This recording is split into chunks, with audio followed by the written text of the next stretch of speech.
अभी संजय साहब का फोन आया था, डॉक्टर संजय ठाकुर का, तो उन्होंने बोला कि थोड़ा हम साथ में काम करते हैं तो बोल दो। मैं कनेक्ट नहीं हो पा रहा हूँ, जी सर, जी मैम। तो आपकी अगर ओके इजाजत मैम। है तो बोलूंगी। हाँ, एक मिनट है, मुझे वो, एक मिनट। हेलो। हाँ, हाँ मैं जी जया मैम, काळे हूँ। बोलिए। हाँ, शेगांव महाराष्ट्र से हूँ। अभी दरभंगा में मौन बेहद में मेरा 3 दिवस का शिविर ले रही हूँ, अवेयरनेस ड्राइव। तो मेरा थोड़ा सा परिचय दे देती हूँ। नेचुरोपैथी एंड योगा की ये हूँ, टीचर ने डॉक्टर हूँ। और पहले शिवाजी कॉलेज में प्रोफेसर थी। और अभी 25 शिविर मैंने वन डे अवेयरनेस ड्राइव पूरे इंडिया में लिए है। इतना मेरा परिचय है। और milk as a silent killer. Hello, क्या आप सुन पा रहे हो? यस मैम, हम सुन पा रहे हैं। आपका आज के सत्र में स्वागत है। Please thank you, continue thank ma'am. You, thank you Anshu ma'am. हाँ, तो उन्होंने हमें अनुमति दी है कि आप बोलो तब तक। ठीक है, थैंक यू। तो गए 25 साल से हमारा अनुभव है। हम 6 साल से जो साधना में है, तो वो साधना ऐसी है कि हिंदुजा, अपोलो, वेदांता, ऐसे बड़े बड़े जो आपने नाम सुने होंगे हॉस्पिटल्स के, तो वहां 25-25, 40-40 लाख खर्चा करके भी जो नहीं मिला, वो ये साधना से मिला है। ऐसे बहुत सारे लोग हैं, 2-3 हजार से ऊपर हमारे पास अनुभव है। तो milk as a silent killer आज का अपना विषय है। तो मिल्क कैसा है कि पूर्णान्न कहा गया है, लेकिन कौन से मिल्क को? जो भगवान ने बच्चे के लिए बनाया है। यानी माँ को दूध आता है तो बच्चा पैदा होने के पहले ही उसकी व्यवस्था कर दी गई है भगवान के द्वारा। तो वो जो दूध है जो माँ को आता है और बच्चों को जो पोषण देता है, बच्चों का पूरी ग्रोथ करता है, फास्टली वो बच्चा ग्रो करता है, तो वो दूध बच्चे के लिए अमृत बोला गया है। वो अमृत है। और पूरी दुनिया में अगर आप देखोगे तो पूरा ऑब्जर्व करो तुम, हम 84 लाख योनियां है, तो उसमें से सिर्फ मानव छोड़ के कोई भी जानवर, कोई भी एनिमल किसी दूसरे एनिमल का दूध पीता है क्या? एक कॉमन एक कॉमन लॉजिक है, एक सिंपल लॉजिक है। इसमें कुछ इंटेलेक्ट की जरूरत नहीं है, बहुत सारा इंटेलेक्ट की। लेकिन कोई भी इंसान का बच्चा छोड़ के, इंसान को तो ना मिले तो वो गधी का भी दूध पीता है, यानी जो मिले उसका दूध वो पी ले। लेकिन दूसरा कोई भी दूसरा जानवर, अपनी माता का छोड़ के किसी जानवर का दूध नहीं पीता है। तो एक ये पहली बात है बेसिक, कि दूध जो है आया है माँ को, किसके लिए आया है? उसके बच्चे के लिए। तो गाय का दूध, जो दूध आ रहा है वो गाय के बच्चे के लिए है। देखो, हम मानते हैं कि अभी पूरी दुनिया गाय का दूध पिला रही है, या दूध में तो भी अभी कभी कभी क्या बोलते हैं कि बहुत ऐसे मजे की बात है कि भाई एनर्जी दूध में पहले थे कि दूध अभी कॉम्प्लान डालो, बोर्नविटा डालो, फिर एनर्जी मिलेगी। तो उसमें दूध की भी वैल्यू थोड़ा कम की है एडवर्टाइज वालों ने, कि दूध में ये डालने के बाद आपको दूध की एनर्जी ज्यादा मिलेगी, पावर ज्यादा मिलेगी। तो ये सब है ना, तो हमारा पूरा दुनिया में जो उल्टा चल रहा है, तो हम कुछ लोग ऐसा जब बोलेंगे कि भाई दूध एज ए साइलेंट किलर है, तो थोड़ा शॉकिंग लगता है कि भाई ऐसे कैसे है? दूध तो सारे दुनिया ने हमारे तो भगवान भी दूध पीते हैं, ऐसा दिखाया जाता है सब।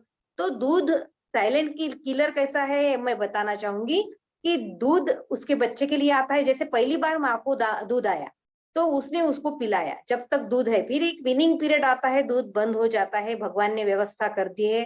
हमें ह्यूमन के बच्चों को दांत आते हैं और वो हम दूसरा सॉलिड फूड देना शुरू कर देते हैं, और धीरे धीरे ग्रेजुअली विनिंग होता है और हम बच्चे का दूध, माँ का दूध बंद होता है। अगर दूसरी बार डिलीवरी हुई तो दूसरी बार दूध आता है। अब दूसरी बार जो दूध आता है वो किसी माँ ने पहले वाले बच्चों को पिलाया हो तो मेरे को बताओ।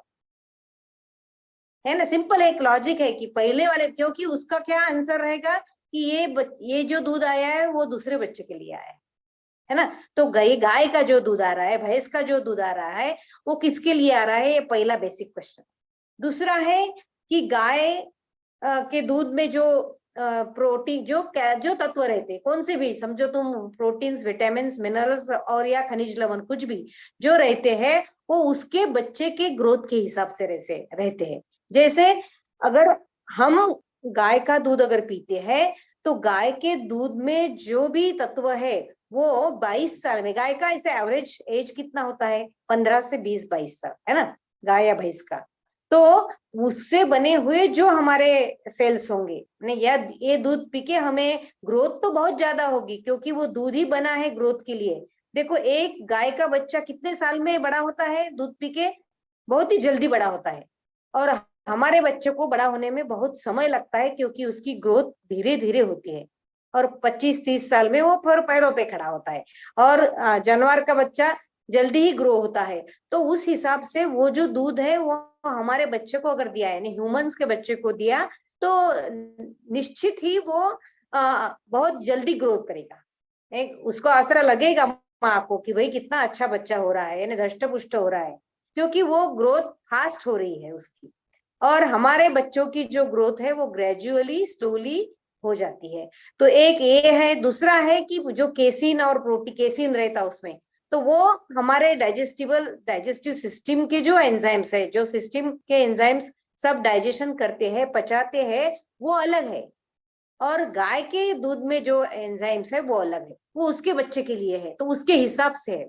तो गाय का या भैंस का दूध अगर हमारे बच्चों ने पिया, तो एक बात तो निश्चित है कि वो पूरा ग्रो तो करेगा, लेकिन हेलो, लेकिन वो उसको क्या नहीं होगा, उसको उसकी जो सेल बनी है वो 17 से 20 साल आते आते वो सेल डिजेनरेट होना शुरू होगा। तो अभी जो टाइप 1 डायबिटीज चल रहा है बच्चों में, 3-3 3.5 साल के बच्चों को इतना इतना ज्यादा शुगर, यानी 600 तक शुगर है, इंसुलिन चल रहे हैं। तो इसका एक मेन रीजन है कि दूध। हेलो, ये चला है, मेरी यहाँ की लाइन चली गई अभी है। कोई बात मैम नहीं आपकी वॉइस क्लियर है, मैम वॉइस क्लियर है आपकी मैम। वॉइस आ रही है, ठीक है। तो ये है एक रीजन। दूसरा रीजन है कि भाई गाय बछड़े इनका जो दूध है इसमें बहुत कैल्शियम है, कैल्शियम के लिए दूध पीते हैं। तो उसपे क्या आंसर है कि भाई कौन सी गाय को, जैसे हम सप्लीमेंट लेते हैं डिलीवरी के टाइम, आपने देखा होगा कि डॉक्टर हमें सप्लीमेंट देते हैं, आयरन की सप्लीमेंट, कैल्शियम की सप्लीमेंट, क्योंकि बॉडी की रिक्वायरमेंट कैल्शियम की बढ़ गई है। लेकिन पूरे 84 जो लैक है, यूनिया है, उसमें कहीं पे भी कौन सी भी गाय दूध पी के दूध नहीं देती है ना। दूध पी के दूध नहीं देती है या उसको कैल्शियम की जरूरत नहीं होती है, क्योंकि सारा कैल्शियम जो भी दूध बनता है वो क्या खाती है गाय या भैंस? वो खाती है ग्रीन ग्रास, चारा। और उसमें जो क्लोरोफिल कंटेंट है, उसमें जो NO2 है, वो सब इतना अच्छा है कि वो उससे दूध बना देती है ना। और उसको प्रोटीन की जरूरत नहीं, कैल्शियम एलिमेंट की जरूरत नहीं। सिर्फ मानव को ही ऐसा लगता है कि भाई दूध नहीं पिएगा तो कैल्शियम कैसे बनेगा और मेरी हड्डियां मजबूत होगी। और अभी अभी तो इतने सारे प्रॉब्लम्स चल रहे हैं, सब जो ऑर्थो वाले, यानी पूरे हड्डियों के प्रॉब्लम इतने ज्यादा है। किसी की कमर का दर्द है, घुटने का दर्द है, या लंबर या सर्वाइकल स्पॉन्डिलाइसिस है, सब ये बोन्स की वीकनेस के प्रॉब्लम है। तो सबको लगता है कि नहीं नहीं, कैल्शियम तो लेना ही चाहिए, और कैल्शियम तो दूध में है, क्योंकि सभी डॉक्टर्स बोलते हैं। ऐसा नहीं है, और दूध में नहीं है ऐसा भी मेरा कहना नहीं है, लेकिन वो दूध हमारे लिए बना नहीं, हमारे लिए नहीं बना है, उसके बच्चे के लिए बना है। इवन हमारे जो राष्ट्रपिता थे महात्मा गांधी, उन्होंने भी क्या किया था कि दूध का विरोध किया था, उन्होंने भी दूध छोड़ दिया था। अगर मेरे घर में मैं बताती हूँ कि मेरे घर में 6 साल से, यानी पहले 6 साल पहले हमारे यहाँ 16 गिर गाय थी और 4 बफेलोस थी, और हम दूध भी बेचा करते थे, यानी साइड बिजनेस था। लेकिन आज बात ऐसी है कि जब से समझ में आ गया कि दूध की वजह से मुझे क्या क्या प्रॉब्लम है, मेरे बच्चों को क्या क्या प्रॉब्लम है, बहन और मेरे देवर को क्या प्रॉब्लम है, वो सब दूध की वजह से थे। और ये मैं दावे के साथ इसलिए कह सकती हूँ कि 6 साल हुआ हमारे घर का दूध बंद है, यहाँ तक कि हमने हमारी गाय वगैरह सब दे दी है, जो हमारे रिलेटिव्स थे वो इंटरेस्टेड थे उनको दे दी है। तो हमारे घर का दूध बिल्कुल बंद है, और दूध हम पी रहे हैं, लेकिन मैं बताऊंगी वो काय का दूध पी रहे हैं। तो दूध बंद कर देने की वजह से खाली 60-70% एक्यूट डिसीज, यानी जो मौसम बदलने के टाइम हमें जो डिसीज होती है, जैसे नजला जुकाम है, सर बुखार है या खांसी है, ये सब हमारी बंद हो गई, हेडेक बंद हो गया। और जो यूरिक एसिड जम गया था, जैसे मेरे को नी रिप्लेसमेंट का ऑपरेशन डॉक्टर ने बोला था कि नी रिप्लेसमेंट आपको करना ही पड़ेगा, क्योंकि मेरा नी बहुत पेन करता था और मैं ने इंडियन जो टॉयलेट रहता उसमें तो कभी बैठ भी नहीं सकती थी, और पालथी मार के तो मैं कभी भी बैठ नहीं सकती थी। 15 साल मैंने कुर्सी के सिवा मैं नीचे बैठ नहीं सकती थी।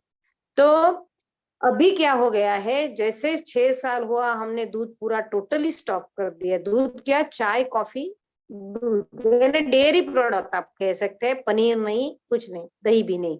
हाँ, एक आध बार दही लेते हैं थोड़ा, लेकिन वो भी टेस्ट के लिए, तो चटनी में वगैरह। तो हमारा क्या हुआ, उतनी वजह से अभी मेरा जो यूरिक एसिड है जो बढ़ गया था, उसका लेवल भी 8 महीने में ही हमने टेस्ट कराई तो नॉर्मल आ गया। और मेरे पास मेरा ये खुद का अनुभव है, मेरे बहन का है, मेरे देवर का है, कि उनको गाउट्स के उसने जो पूरे जो अपने जॉइंट्स है ना, उसके उनके फूल जाते थे और उनके थोड़े टेढ़े मेढ़े भी होना शुरू हो गए थे। अभी वो एकदम परफेक्ट है, उनके जॉइंट्स भी परफेक्ट है, और मेरा भी नी का जो पेन था वो पूरा चला गया है। तो मैं मेरे बच्चों को भी मैंने दे लिया नहीं, तो अभी क्या दे, इसका भी आपको अगर क्वेश्चनिंग करना है तो आप क्वेश्चन कर सकते हैं, क्योंकि जो डॉक्टर संजय ठाकुर आपको बताना चाहते थे, वो उनके पास पूरा स्लाइड का प्रेजेंटेशन था, 25-30 स्लाइड्स थी, और स्लाइड्स के हिसाब से वो देख रहे थे, बताने वाले थे। लेकिन मैं जो बता रही हूँ ये मेरा पर्सनल अनुभव से मैं बता रही हूँ, तो मैं इतना विस्तार से नहीं कह सकूंगी। लेकिन अगर तुमने ये भी कहते हैं लोग, ये करते हैं कि भाई गैया यानी कृष्ण भगवान को लोनी खाते थे, तो लोनी है ना, जो बटर है वो नवनीत है, वो तो वो एसिडिक नहीं है, वो अल्कलाइन है, तो बटर तो खाया तो चलेगा, ऐसा कुछ नहीं है। लेकिन मिल्क जो है वो खाते हुए नहीं बताए हैं हमको, वो लोनी खाते हुए बताए हैं। तो ये जो बाकी जो पिक्चर है वो ऐसे ही कॉपी कर ली होंगी, लेकिन ऐसे कुछ सवाल लोग करते हैं कि भाई दूध का क्या, तो ऐसा है दूध का सभी। अगर आप में से कोई किसी को कुछ पूछना है तो मैंने जो अनुभव किया है उसके हिसाब से मैं आपको उत्तर दूंगी। तो किसी को अनम्यूट कर दीजिए या हैंड रेज कर दीजिए। और दूध के बारे में, दूध एक साइलेंट किलर है, और अगर ये कैसे है कि मैं तुमको अडॉप्ट करके ही इसमें से जानना पड़ा, कि आपने अगर अडॉप्ट किया तो आपको समझ में आएगा, क्योंकि मैंने अडॉप्ट किया, मैंने ही नहीं, हमारे समझो रिलेटिव्स और फ्रेंड्स में जब 200 के ऊपर तो लिस्ट होंगी कि जिन्होंने दूध बंद कर दिया, और तब से उनके बच्चों को उनमें इतना आमूलाग्र बदल आया है, इतना हेल्थ के हिसाब से वो अच्छे हुए हैं। तो ये मैं कह सकती हूँ। तो अंशु जी, आप अगर कोई अगर हैंड रेस करता है, कोई कुछ पूछना चाहता है, तो मैं उत्तर देना चाहूंगी। हाँ, बहुत बहुत धन्यवाद जया जी। आपके पास स्लाइड नहीं थी, फिर भी आपने काफी जानकारी हमें दी, उसके लिए आपका बहुत बहुत धन्यवाद। काफी लोगों को इससे काफी लाभ मिलेगा। आज के सेशन में किसी का कोई प्रश्न है तो वो पूछ सकते हैं जया जी से। हाँ जी अंशु जी। हाँ जी। जया जी, बहुत सुंदर तरीके से आपने विवरण दिया, और जिसके लिए आप तैयार भी नहीं थे उसके लिए सबसे पहले आपका बहुत बहुत धन्यवाद। कि जब हम तैयार नहीं होते तो वास्तविकता ही निकलती है, किसी भी तरह से हम नहीं तैयार थे। तो जया जी, मुझे ये बताएं, जैसे आपने बताया कि पहली बात तो इस सेशन का जो टॉपिक था वही हमारे लिए बहुत चौंकाने वाला था, कि milk is a silent killer.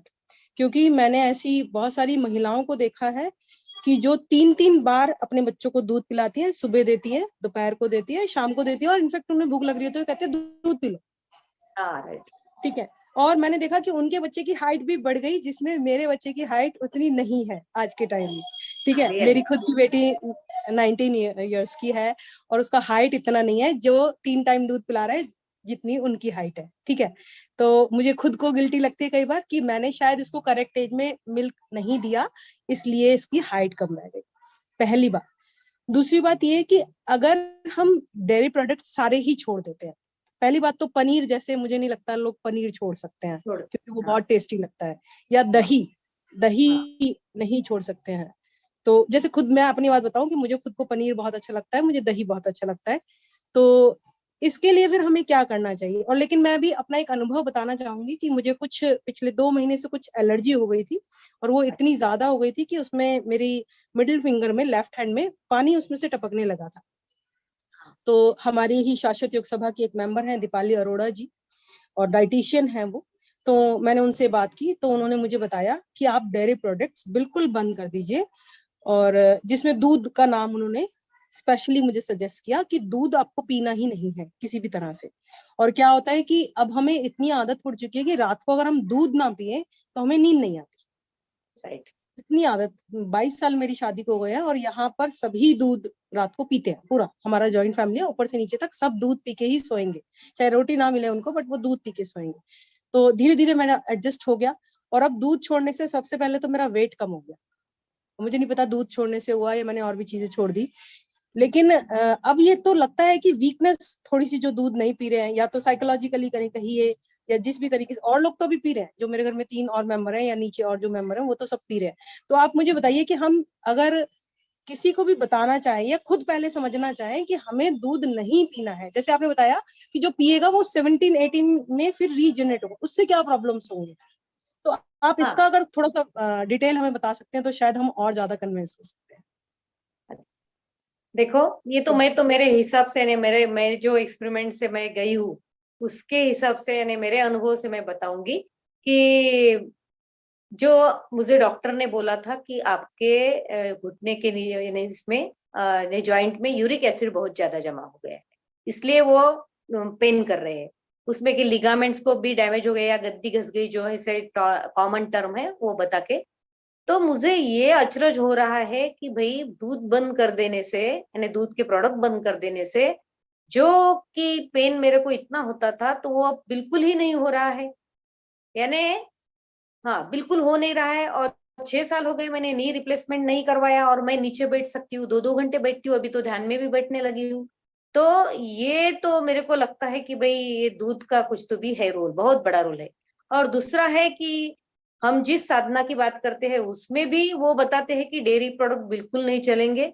हाँ, थोड़ी टेस्ट के लिए हम जो ग्रीन चटनी वगैरह करते हैं उसमें थोड़ा दही मिला लेते हैं, क्योंकि मैं भी दही बहुत मेरे को भाता है, तो दही कभी कभार मैं ले लेती हूँ। तो उतना नहीं वो, क्योंकि उसमें फर्मेंटेशन के वो जो माइक्रोब्स रहते हैं तो वो भी एक अच्छी माइक्रोब्स रहते, तो उसका कुछ नहीं है। लेकिन अभी बच्चों का भी दूध बंद कर दिया। मेरा जो नाती है 6 साल का हो गया, तो वो भी दूध नहीं लेता है। हम उसको नारियल का दूध पिलाते हैं, उसमें खजूर और अंजीर वो भिगो के उसमें डालते हैं और नारियल का दूध पिलाते हैं, या कभी बादाम डालते हैं, कभी ये काजू डालते हैं, ऐसे अलग अलग टाइप का दूध पिलाते हैं। उसके उसमें ही मैंगो वगैरह डाल के, मैं जो जो सीजन में जो फ्रूट्स रहते हैं रसीले, तो वो डाल के भी उसका शेक बनाते हैं, या आइसक्रीम भी बनाई है हमने। तो वो बच्चों को बहुत मैंने ज्यादा पसंद है और खाते भी हैं चाव से। तो वो उनको भी जो प्रॉब्लम थी यानी हरदम सर्दी रहती थी, या उनको जुकाम ऐसे बार बार होता था या बुखार भी आता था, तो अभी वो 4 साल से उसको पेडियाट्रिशियन यहाँ ले जाने का कुछ काम नहीं गिरा। तो हम डायरेक्टली लिंक कर सकते हैं कि भाई ये दूध की वजह से हो रहा था। और हमने जो भी पेशेंट देखे डॉक्टर गोपाल शास्त्री के अंडर, उसमें एक उड़ीसा से एक बच्चा आया था 3.5 साल का, तो उसको 460 शुगर थी, और उसको कुछ तो भी 15 की 16 यूनिट इंसुलिन 2 या 3 बार लेना पड़ता था। तो हम तो पहले तो ऐसा कभी नहीं हुआ कि भाई, हमारे बचपन में हमने ऐसा नहीं देखा था कि इतने छोटे बच्चों को शुगर है। तो वो बोले थे कि भाई ये टाइप 1 डायबिटीज है, और ये तुम सबसे पहला काम करो कि इसके डेयरी प्रोडक्ट सब बंद कर दो, बेकरी और डेयरी दोनों भी बोला था उन्होंने। और उस लेडी का मैंने वो फिर बाद में हमारी बातचीत भी हुई थी, तो उनका इंसुलिन अभी 2 पे आ गया है, 2 या 3 देती है वो। तो मैंने ये क्या, मैं तो अभी अभी डॉक्टर बनी हूँ नेचुरोपैथी एंड योगा की, बेसिकली मैं तो प्रोफेसर रही हूँ, लेकिन हमने जितना भी पढ़ा है उसमें यही बताया है। तो आयुर्वेद में दूध देने को बोलते हैं, मैंने ताक पीने को भी बोलते हैं, लेकिन ये दूध बंद कर देने से इतना सारा हुआ है। और एलर्जिक जो डिसीज रहती है, स्किन की जो प्रॉब्लम रहती है, हमारा गुजरात, हमारा बंगाल देखो, बहुत ज्यादा लोगों को वो जो क्या बोलते हैं उसको, आर्थराइटिस, ये जो जॉइंट है उसमें सूजन आती है और वो थोड़े टेढ़े मेढ़े हो जाते हैं। तो बहुत से लोग अच्छे नहीं चलते हैं। 70-80% जो दूध पीते हैं ना, वो 60 तक होने के बाद उनका चलने फिरने का पूरा फिजिक उन्हें बिगड़ जाता है। तो ये इसका भी ब्लेम हम दूध पे कर सकते हैं। और दूध पे बहुत सारी रिसर्च भी है। अगर संजय जी ठाकुर होते तो वो पूरी स्लाइड बताते, उनके पास 30-40 स्लाइड है, उनका एक खुद का उनका जया स्टडी मैम, है।